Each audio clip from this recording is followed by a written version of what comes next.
Gubernur Aceh Nova Iriansyah terkonfirmasi positif COVID-19 setelah melakukan swab antigen Senin kemarin.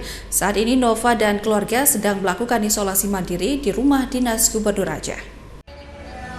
Di tengah gencar-gencarnya kampanye penerapan 3M protokol kesehatan dan pemberlakuan jam malam di Provinsi Aceh, Gubernur Aceh Nova Iriansyah terkonfirmasi positif COVID-19. Nova Iriansyah diketahui positif COVID-19 setelah menjalani tes swab antigen pada Senin pagi. Namun karena tidak memiliki gejala, Nova beserta dengan keluarga lainnya melakukan isolasi secara mandiri di rumah dinas Gubernur Aceh.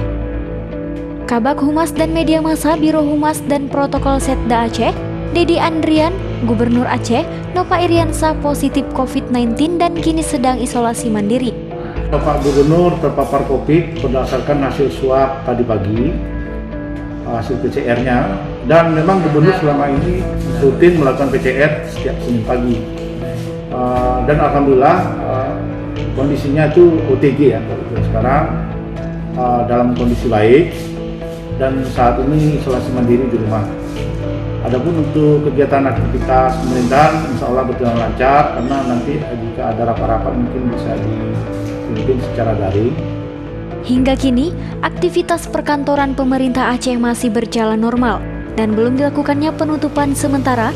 Swab akan dilakukan secara massal bagi seluruh staf dan pegawai kantor Gubernur Aceh yang memiliki kontak erat dengan Nova Iriansyah. Dari Kota Banda Aceh, Syukri Syarifuddin Ainus melaporkan.